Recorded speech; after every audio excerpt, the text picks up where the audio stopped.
Kuku Raadios välja öeldud seisukohad ei pea ühtima Kuku Raadio seisukohtadega. Te kuulate Kuku Raadiot.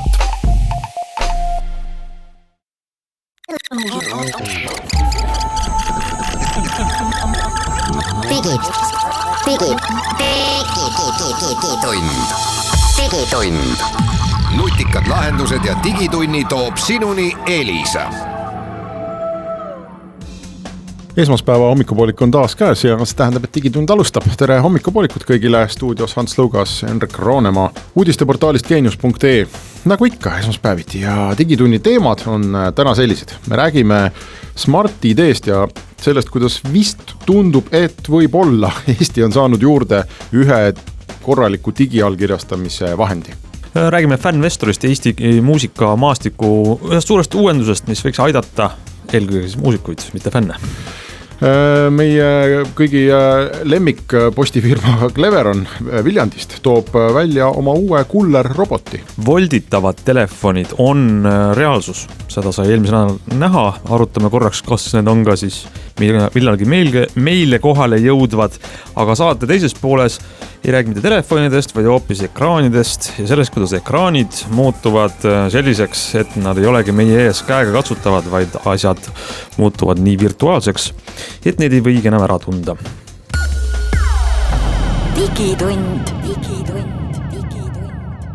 Digitund alustab.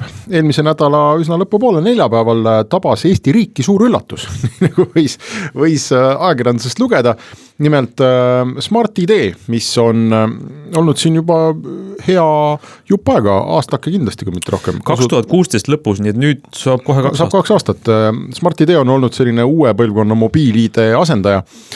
Smart ID tegijad siis teatasid väga keerulisel viisil, et põhimõtteliselt on nad nüüd rahvusvaheliselt sertifitseeritud ja nad on saanud siis nii-öelda kvaliteeditempli endale peale, et Smart ID-ga antud digiallkiri võib olla siis võrdne omakäelise allkirjaga. Täna on vähemasti Eesti riigis seda lõbu nautinud ID-kaart ja mobiil-ID. Smart ID on pankades ja igal pool üsna laialt olnud ju kasutuses, aga päris nagu seaduse mõttes seda lõplikku enda omakäelise allkirja jõudu tal ikkagi ei ole olnud. Aga see ei ole vist nii lihtne, see tegelikult see lugu on natuke segasem.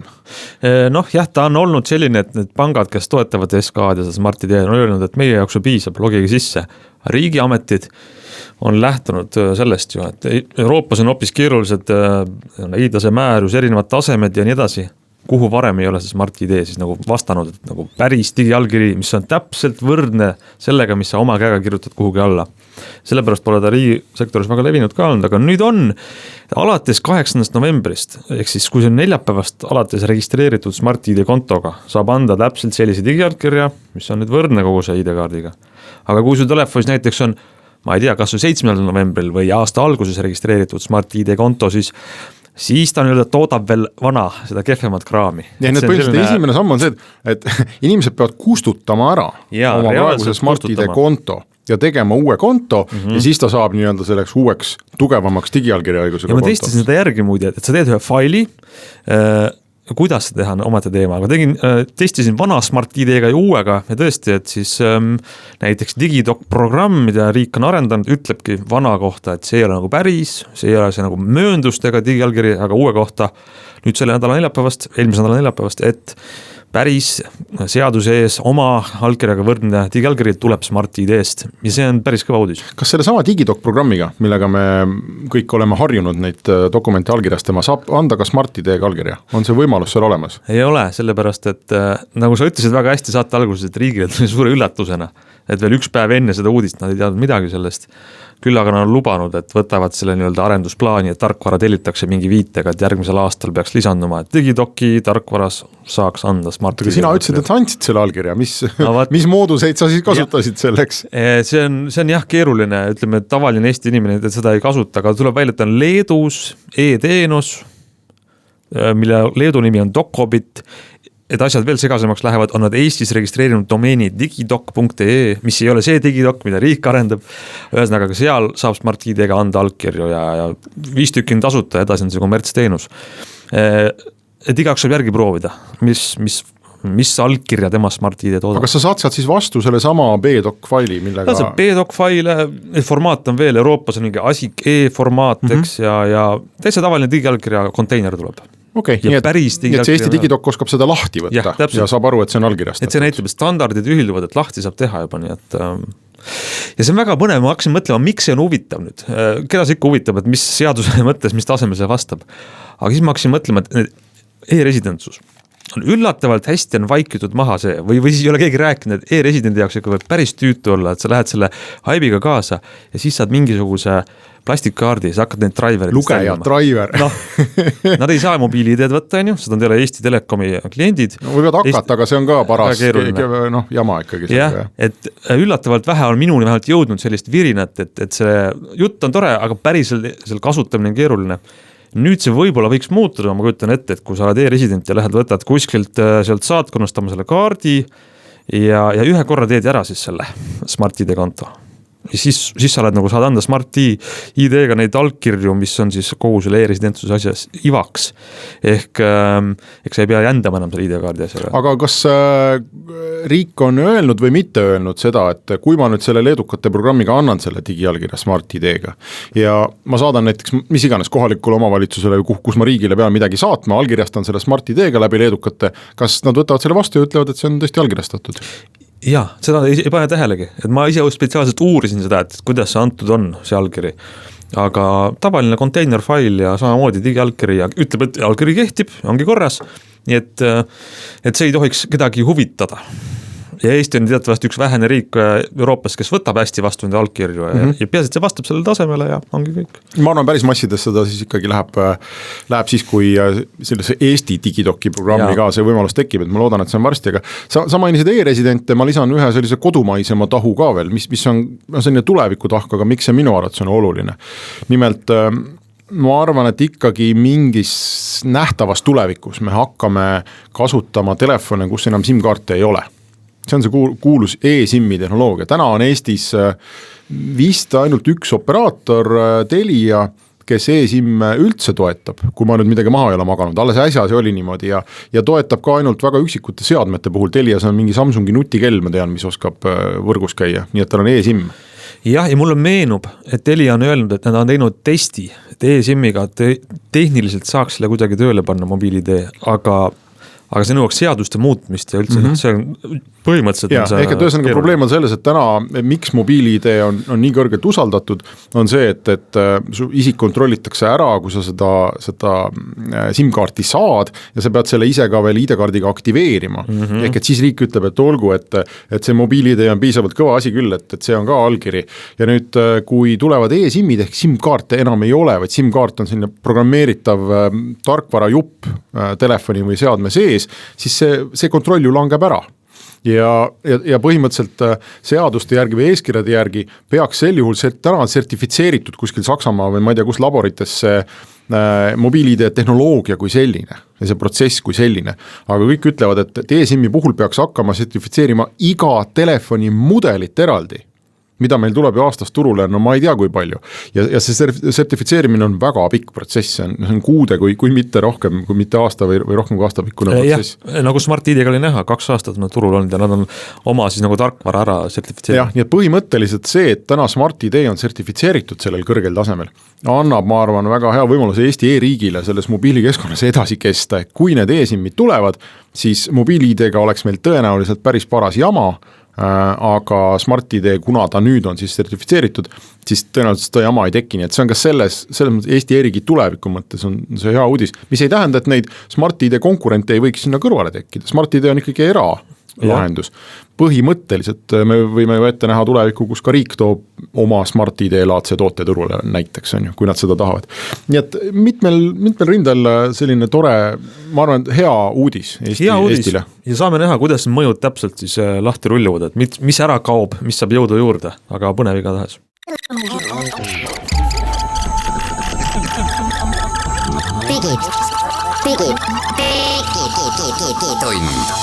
Digitund. Nutikad lahendused ja digitunni toob sinuni Elisa. Jätkame digitundi. Hans Lõugas ja Henrik Roonemann stuudios ja võtame nüüd ette ühe Eesti idufirma, mis ei ole nii, ma ütleks, hirmus tuntud idufirma, aga Eesti idufirma siiski, see nimi on Fanvestori. Ja ma tuletan meelde, ilmselt võib-olla paljud kuulajad ei tea ka seda, ei mäleta seda lugu. Fanvestori tuli ka siin turule aasta-2 tagasi, mitte väga hammu, aga mõnda aega nad on ikkagi täitsa tegutsenud. Ja mõte oli selles, hästi vahva mõte iseenesest, sest kui nüüd artist toob näiteks pala või plaadi välja, näiteks meil laulja või ansambel, siis inimesed saavad osta näiteks sellest palast või plaadist endale osa, nagu sa ostaksid aktsiaid. Täna sa lähed ostad, eks ole, mingi börsifirma aktsiajupi ja sul tekib siis õigus selle firma teenitavale tulule, näiteks kui firma dividende maksab, et sa saad seda teenida. Siis Fanvestori tahtis suhteliselt sarnast asja teha muusikapalade peale, et ma ostan näiteks 1%, no võtame Ott Leplandi, kuna me temast hakkame siin rääkima, mingisugusest palast ja edaspidi kõik, mis ta siis teenib, autoriõigustasud ja mis iganes tasud seal on selle esitamise eest, et siis mul tekib õigus saada nii-öelda dividende või osa sellest tasust siis endale.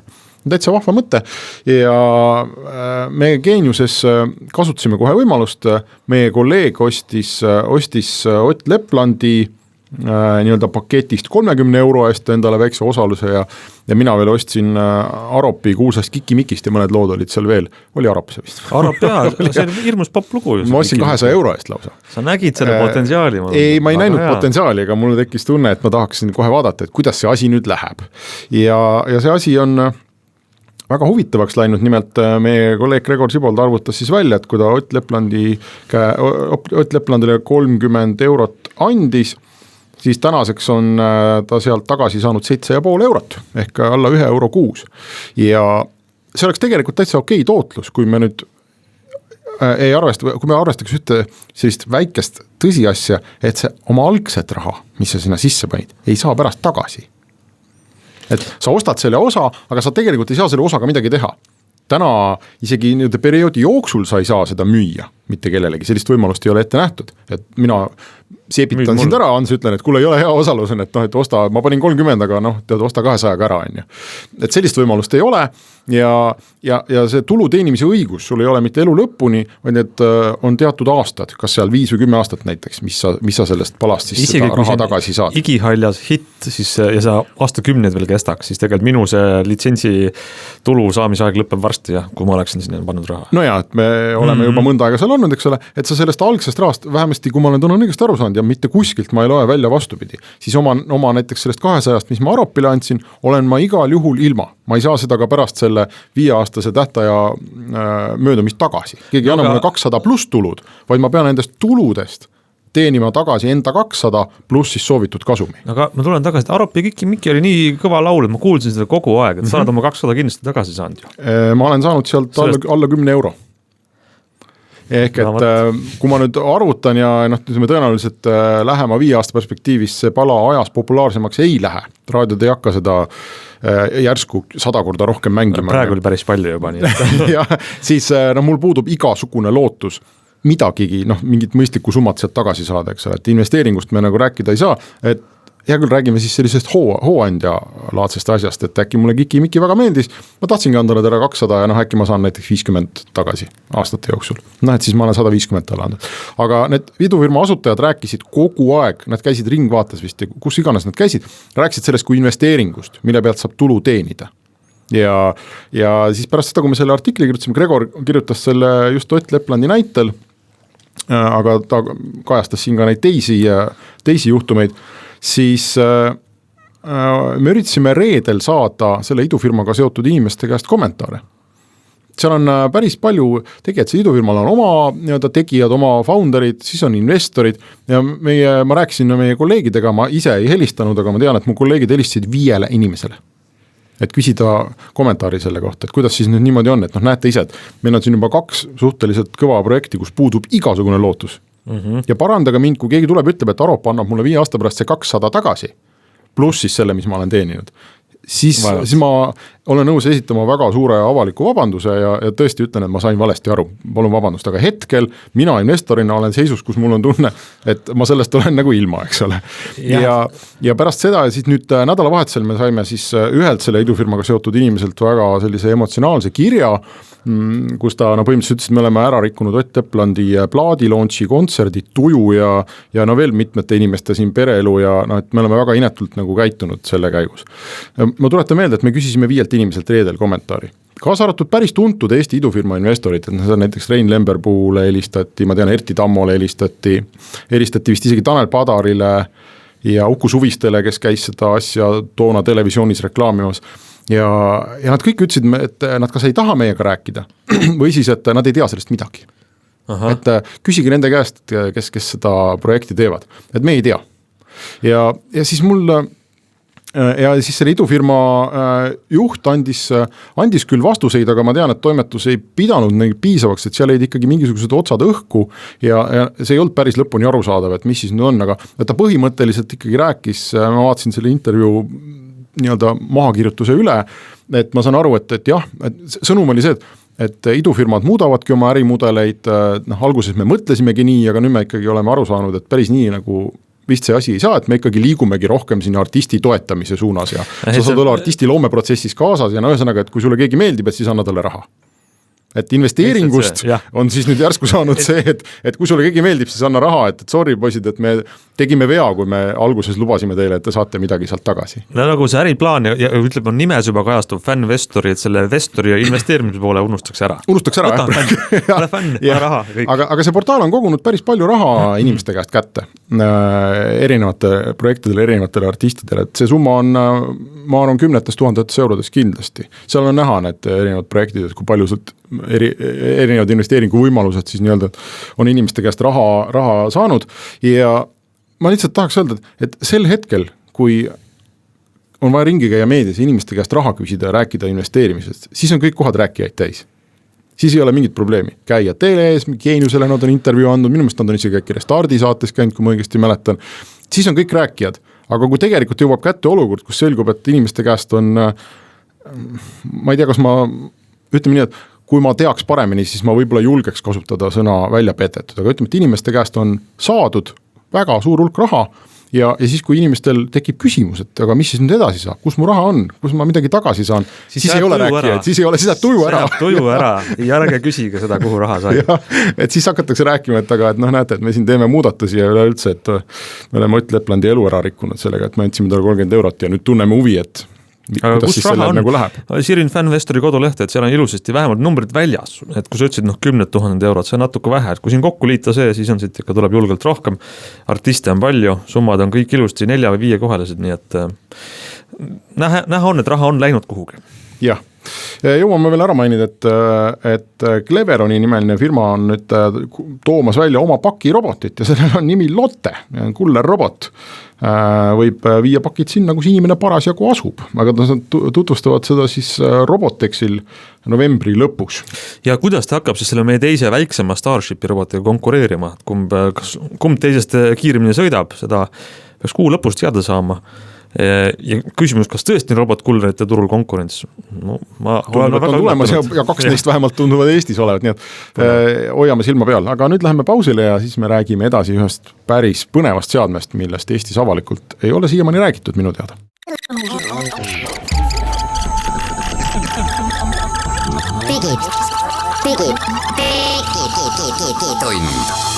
Digitund. Nutikad lahendused ja digitunni toob sinuni Elisa. No nii, digitund läheb edasi ja täna on meil siin saates väga unikaalne võimalus. Me saame proovida Eestis vist kõige esimest täiesti ainulaadset ja tohutu suurte ootustega turule tulnud seadet, mille nimi on Magic Leap One. Nüüd Henrik hakkab kohe seda seadet endale siis nagu pähe installeerima, aga ma saan rääkida meie saate külalisega, Krister Loob, kes on firmast Operose Labs, ütlesin õigesti? Ütlesid täiesti õigesti. Et sina oled, teie ettevõtte on selle Eestisse siis toonud esimene. Kas see kõige esimene selline seade Eestis? Kõigepealt suur tänu kutsumast, väga hea on siin olla. Ütleme, meie teada see peaks olema küll esimene sellelaadne seade, mis on Eestisse jõudnud. Et ta tuli välja nüüd alles mõned kuud tagasi. et vähemalt ei ole kuskilt kuulda ega näha olnud, et oleks kuskil olnud. Ma arvan, me peame ka ära ütlema, et Krister ei müü seda. Me ei kutsunud teda rääkima mingist vidinast, mis tal on kuskil poes ja mida inimesed saavad osta, seda eriti nagu ei saagi osta, et see on selline tehnoloogiline imevidin, mida Krister kasutab oma firmas hoopis teisteks asjadeks, aga meil oli võimalus seda siis ise proovida täna ja sellepärast me Kristeri kutsusime. Jah, ja võib-olla te olete üks neist inimestest, kes ei tea mitte midagi Magic Leapist, siis ütleme ära, see on midagi virtuaalreaalsuse, liitreaalsuse segu on õigus, aga see on peakomplekt, see on nagu pähe käivad asjad, mis meenutavad prille, meenutavad midagi veel. Kuidas sa seda kirjeldaksid, Krister? Ta pigem ikkagi läheb sinna liitreaalsuse poole, et kui nüüd kirjeldada seda kuidagi, siis te võite ette kujutada, et me saame teile nii-öelda ruumi sisestada selliseid digitaalseid elemente, et me võime panna siis sellise füüsilise laua peale, näiteks sellise digitaalse kuubi või mis iganes digitaalse elemendi. Et kui virtuaalreaalsuse puhul on see, et inimese terve vaateväli kaetakse siis puhtalt digitaalse materjaliga, et sa ei näe nii-öelda päris maailma enam, siis liitreaalsuse kõige suurem selline võlu ja tugevus ongi see, et inimene näeb edasi oma päris maailma ja me sisestame selliseid üksikuid elemente sinna. No, mina panin need prillid endale pähe, need on üsna kobakad, esimest korda ja Hans natukene jõudis nendega siin juba ringi vaadata ja vaatas, nad on, kes on VR-prille proovinud, nad on midagi sarnast, aga nad näevad kuidagi veel hullemad välja, ta ei ole nagu, ta on stiliseeritud kast, ütleme niimoodi. Vaadake Geeniuse lehelt meil piltu sellest, et see näeb välja väga stiilsed, nagu väga futuprillid, keda ööklubisse lähete, te olete väga populaarsed. Ja siin prillidest tuleb siis üsna selline jäme kaabel ja siin on üks selline CD-plaadi suurunud ei ole, väiksem kui minidisk, natuke suurem jällegi, selline, põhimõtteliselt on see arvuti, ma saan aru, mis neile prillide küljes ripub kaabliga. Jah, täpselt nii. Ma olen teksade taha taskusse ilmselt enam-vähem mahuks see kolakas ära. Ta on päris raske muide. Ja see on siis see, mis arvutab nüüd seda, mida mina näen, eks ole? Jah, täpselt nii, et see on nüüd teine selline liitreaalsuse seade, mis on hästi palju kuulsust kogunud, on siis Microsoft HoloLens. Ja see on siis erinevus nii-öelda Magic Leap ja Microsoft HoloLensi vahel, et Magic Leapil on see kogu processing selline vöö peale käiv. Et HoloLensi puhul oli kõik see raskus ja kõik see processing pandud otse silmade ja nina peale, mis tegi ta nagu natukene ebamugavaks. Et see on siis Magic Leapi puhul kindlasti üks boonus, et teda on natukene mugavam kanda. Ta ei jäta nina peale sellist punast triipa. Mina panin selle käima, siis ma ütlen, et stuudio nurka nagu seina peale, aga mitte päris seina peale, vaid ikkagi õhku. Tekkis mul selline sinine iPad põhimõtteliselt. iPad, nii. Midagi sarnast ja ma saan aru, et mul on pult käes, ma saan sellega siin vehkida. Teile lihtsalt tundub, et ma vehin, eks ole, õhus ringi. Mingi väga stiilsete prillidega tüüp vehib õhus. Teie ei näe mitte midagi, sest kus ma siit sellest, mul on seal mingid mütsid, mida ma saan siis selle puldiga kinni võtta ja tõsta ruumis näiteks kuhugi seina peale, siis kui ma sinna uuesti vaatan, siis see müts on seal seina peal alles, näiteks selline põnev rakendus on selles asjas. Kuhu ma veel saan minna? Worlds? Siin on allpool on siis sellised tegelased veel, näiteks dinosaurused, tulnukalaevad, et sa võid selles rakendus siis, et saad tõmmata enda laua peale näiteks siis rüütleid, kes hakkavad kaklema oma vahel. Ja siis panna neile juurde veel dinosaurused, kes need ilusti laiaks astub. Nii, laua peale, nüüd oli ta mingi probleem, laua peale, ta lauda ei taha hästi omaks võtta, mulle tundub. Meil on läikiv laud, äkki asi on selles. Ongi väike rüütel on seal, jaa. Kui ma ta seina peale tõstan, seina pealt ta kukkus alla. Ta kukub alla. Rüütlid ei oska olla, ta tahab mingit pinda ikkagi saada. No ühesõnaga, kes ei ole kuulnud midagi Magic Leapist, miks ta on nii selline müütiline toode, on see, aastaid arendati seda nii-öelda salaja, ei räägitud maailmale, mida tehakse ja samal ajal need, kellele räägiti, need panid sinna tohutult palju raha, andsid nendele, palun mõtke meie raha ja arendage seda asja, sest kokku on see idufirma üle 2 miljardi $. Väga tuntud investoritelt, ma võtsin selle nimekirja lahti, et seal alguses paistsid kohe Google ja Axel Springer ja Saudi Araabia investeerimisfond ja Ränioru suuremad investorid ja põhimõtteliselt kõik on sinna raha pannud. Ja kes nüüd teab natukene on seda uurinud, need promovideosid, need näitasid maailma, et see muudab kõike, kuidas meie füüsilises maailmas hakkavad virtuaalsed tegelased ringi liikuma. Sa ütlesid selle kohta väga hästi sellise esimese kokkuvõtte, et ta on natuke parem kui HoloLens praegu.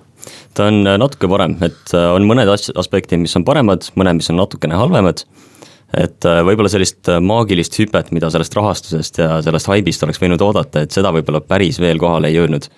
Aga nad lubavad, et see on teekonna algus, on esimene seade või? Jah, et loodame väga, et see Lightfield tehnoloogia, mida siin hästi kõvasti promoti, et see päriselt jõuab ka nendesse prillidesse üks hetk. Ma ütleks nii, et see vaateväli, mul on nagu tunne, nagu ma oleks võtnud cornflakesi karbi, sellise, et on tühi, ma vaatan seda ühest karbi otsast sisse ja näen kogu maailma läbi sellise kitsa cornflakesi karbi pilu.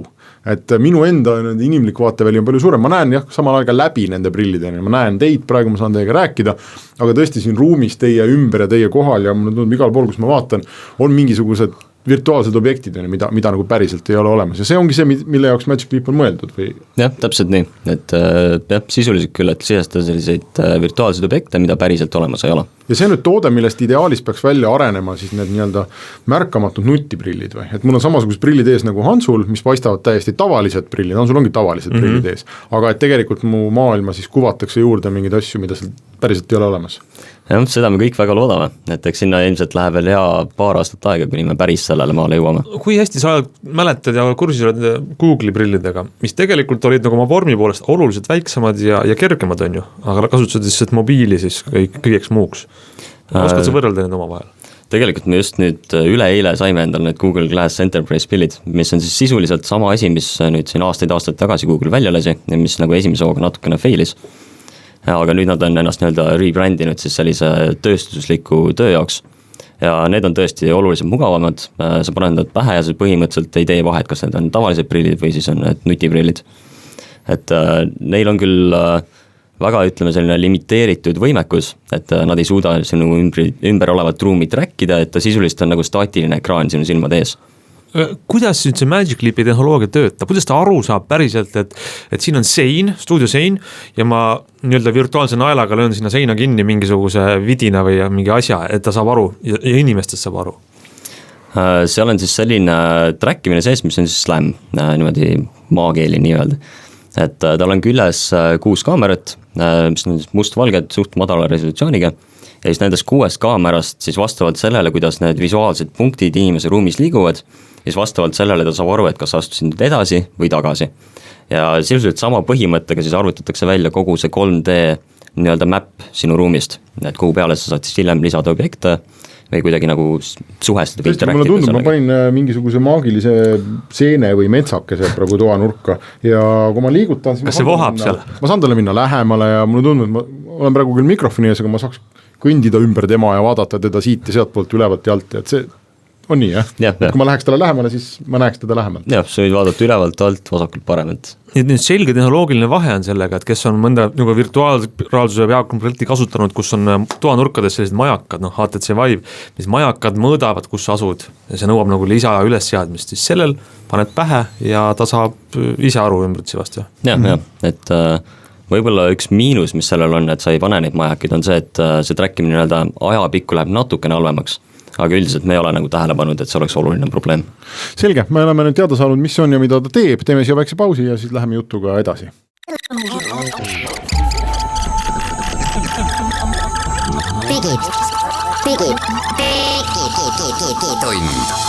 Digitund. Nutikad lahendused ja digitunni toob sinuni Elisa.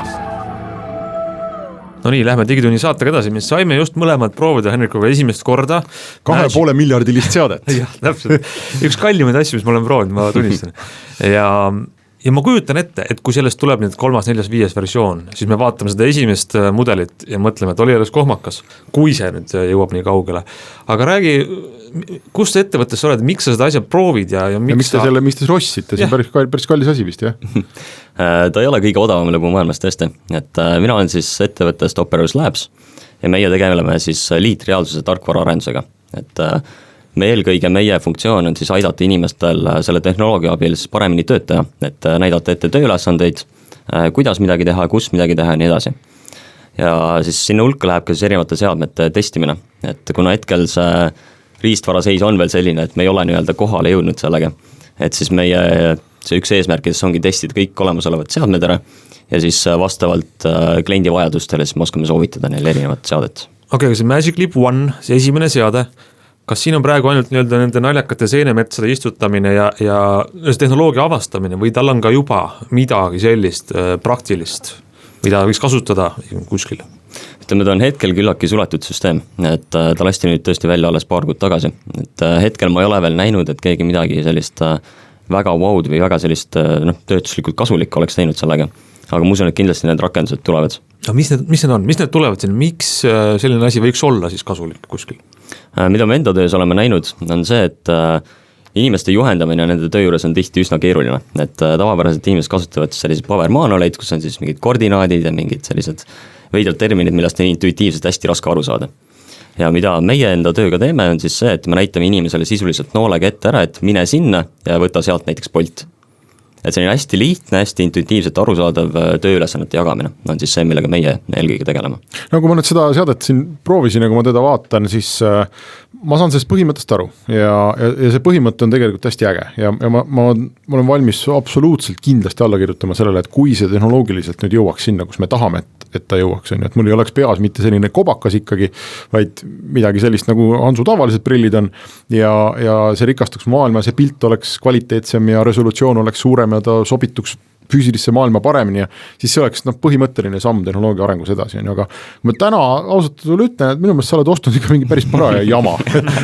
Vaateväli on kitsas, aku peab paar tundi vastu, pilt on kehva, ta ikkagi teeb ümbritseva päris korralikult tumedamaks ka, et sa ikkagi vaatad maailma päris nagu läbi suurte päikseprillide ja nii edasi.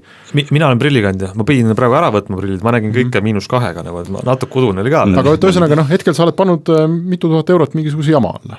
Tõsi ta on, et me ei ole riistvaraga veel päris kohale jõudnud, küll aga tänapäev riistvara areneb nii tohutult kiiresti, et ma usun, et kuskil 2-3 aasta pärast meil on juba sellised seadmed, mis me lihtsalt panemegi pähe ja me vaevu märkame neid.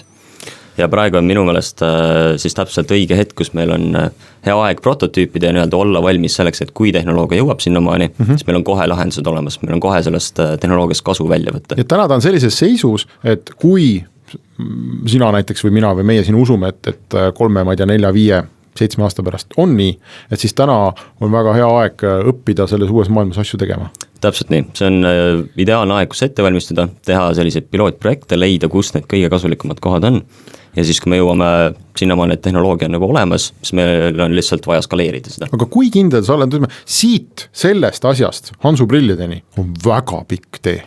Kui kindel sa oled, et see nüüd tõesti tulevikus, mida meie näeme? Ütleme viimasel ajal sellised suuremad arengud selles valdkonnas on siis olnud iPadi või iOS-i poolt siis AR-Kit ja Google'i poolt siis AR Core. Need on sisuliselt siis tehnoloogiad, mis siis telefoni kaamera pildis teevad seda sama trackimist ja sisuliselt töötavad nii nagu need suured fancy prillid, aga nad teevad seda kõike telefonis. Ja ma usun, et sealt edasi, et see telefoni võimekus ühendada ära selliste väikeste Google Glassi sarnaste prillidega, et see tegelikult on selline vormistamise küsimus, et seal tehnoloogia iseenesest on olemas, keegi ei ole lihtsalt neid 2 komponenti veel niimoodi kokku pannud. Aga see põhimõtteliselt ikkagi tähendab, et see arvutusvõimsus ja raskus jääks telefoni kanda, et mul on telefon taskus? See oleks võimalik, vähemalt esimese hooga, et ilmselt me nagu päris nulli seda kõike nii kiiresti ei saa.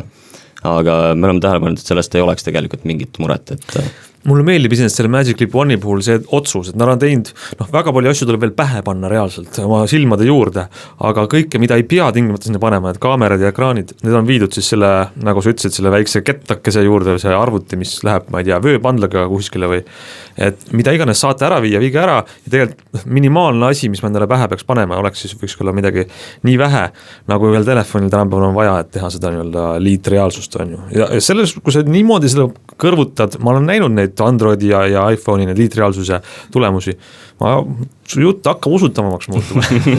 Ma arvan, et seda ilmselt ei ole ka väga palju, kes kahtlevad selles, et kui see tehnoloogia oleks seal, siis me näeks igasugu imevigureid, on ju, et alates tööstusest, kus sina neid lahendusi teed suurtele klientidele, on ju, ma ei tea, kes peab mingit lennukit remontima või midagi keerulist tegema, kuni selleni välja, et kõnnid mööda tänavat, on ju, igal vastutulijal on, ma ei tea, sünnipäev pea kohal või midagi sellist, mis iganes, eks ole, seal tulevad need privaatsuse ja muud küsimused kindlasti vastu, et milleks me seda kasutama hakkame, aga et see, et sulatada kokku füüsiline maailm ja virtuaalmaailm, et see tundub nagu olevat täitsa.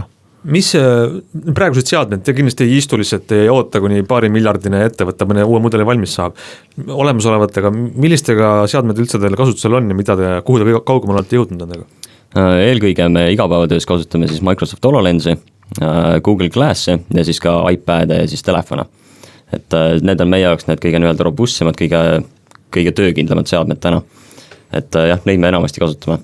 Kusjuures telefon on kõige soodsam, sest HoloLens maksab ju ka $2,000. HoloLens on tegelikult isegi veel kallim kui Magic Leap, et ta on nüüd $3,500.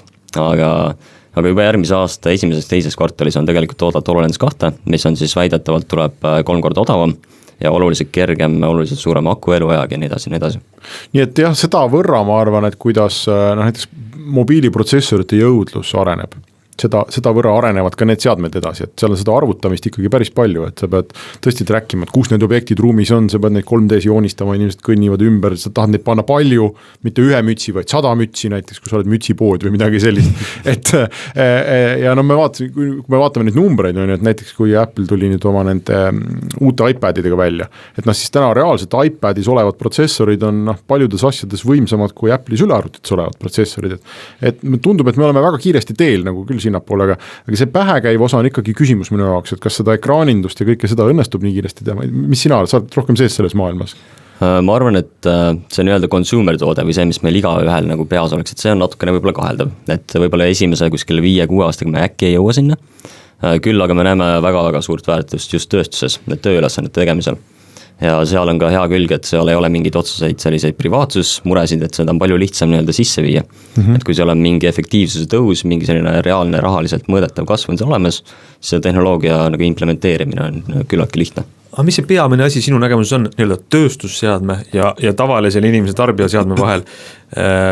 Millega siis need tööstuses, need inimesed, töötajad peavad nagu, mida taluma peavad, et nendele riputame 3 kilo pähe? Aga tarbijad ju ei taluks seda või mis nende seadmete vahe on? Ja eks isegi tööstuses alati on ikkagi esimesel kohal see, et inimesel oleks mugav. Et sellest me ei saa üle ega ümber, et kui inimesele seda kasutada ei meeldi, siis me teda nagu pähe suruda talle ei saa. Ja sellepärast ka me valime selliseid esimesi use case, mis on näiteks väljaõppest, et kus ei ole inimesel vaja seda seadet kanda 8 tundi päevas, vaid võib-olla 1-2 ja see on nagu selline täiesti okei aeg, millal seda kanna ja see ikkagi võimaldab ära lahendada küllaltki suure probleemi.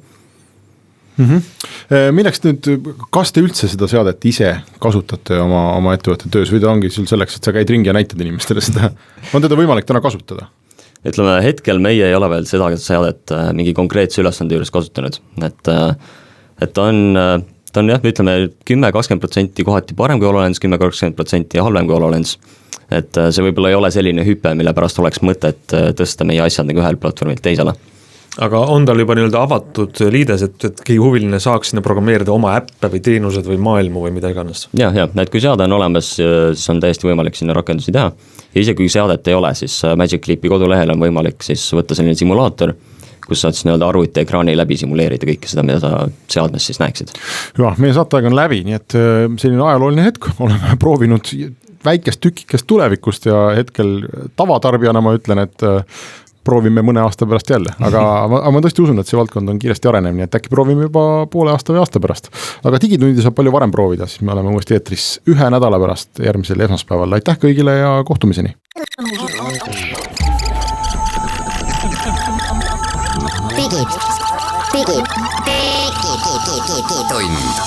Digitund. Nutikad lahendused ja digitunni toob sinuni Elisa.